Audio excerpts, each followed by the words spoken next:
আকাশৰ নীলাবোৰ ফালি ডাইৰেক্ট একেবাৰে মোৰ বুকুৰ চোতালখন তিয়াই দিব পৰাকৈ তুমি এজাক বৰষুণ হৈ নামি আহা।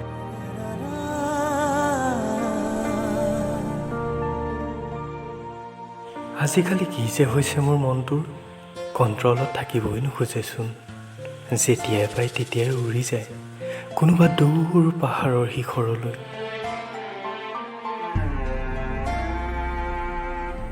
আজিকালি সপোন দেখিবলৈও ভয় লগা হৈছে জানা। অকণমান চিলমিল টোপনি আহিলে কোনোবা পাহাৰৰ শিখৰত ডাৱৰৰ সৈতে খেলি থকা তুমিজনীৰ হাঁহিটোৱে কেনেকৈ যে আৱৰি পেলাই মোৰ সমস্ত সত্তাক। কলাকৈ কাজল সনা তোমাৰ সেই হৰিণী চকুটোটিয়ে বৰকৈ আমনি কৰেও।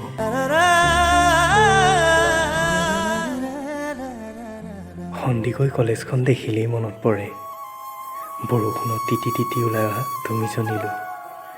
বগা চেলোৱাৰযোৰত তোমাক কিন্তু বিদ্যা শপত বৰ ধুনীয়া লাগিছিল।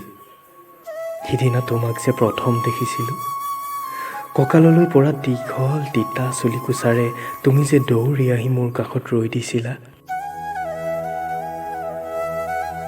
বাৰে বাৰে চাই ৰৈছিলোঁ তোমাৰ মুখনিলৈ। প্ৰথমটো দৰ্শনতেই বাৰু কিমান শক্তিশালী হ'লে কোনোবাই বশ কৰি পেলাব পাৰে কাৰোবাক কেনেকৈ।